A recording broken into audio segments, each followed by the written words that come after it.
Not too long ago, the stock market had three arguably really bad days in a row. I think there had been some disappointing job numbers and there were some fears about recession. And my assumption is 99.5% of economists said, hey, that's a little concerning. The probability of a recession ticked up a little bit. Yeah, let's wait and see how this goes. But there's always that one who said, hey, anytime that these three factors have come together, there's been a downturn, there's 100% lock this is going to happen. And there's always that investment banker who wants to play armchair quarterback and say, hey, Jay Powell's been asleep at the wheel, Fed should have been cutting rates, what are they doing?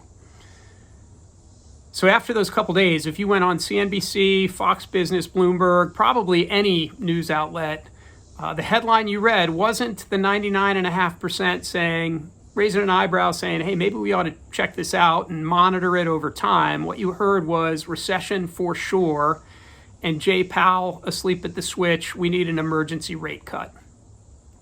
Our politicians seize upon this, and they're in the business of blame. So whether you're red or blue, you're going to point at the other side and say, hey, the market is reacting because they're fearful of those crazies over there.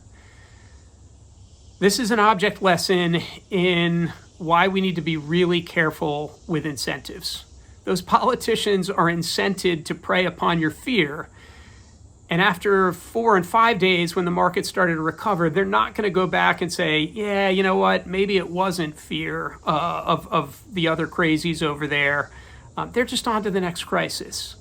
And the media, as much as we want to say there's bias, the bias is really to figure out how to get eyeballs. And nobody clicks on an article that says, hey, let's monitor over time whether there's risk here. What they click on is the article that says, this is a lock, there's a recession coming, or what the heck is Jay Powell doing?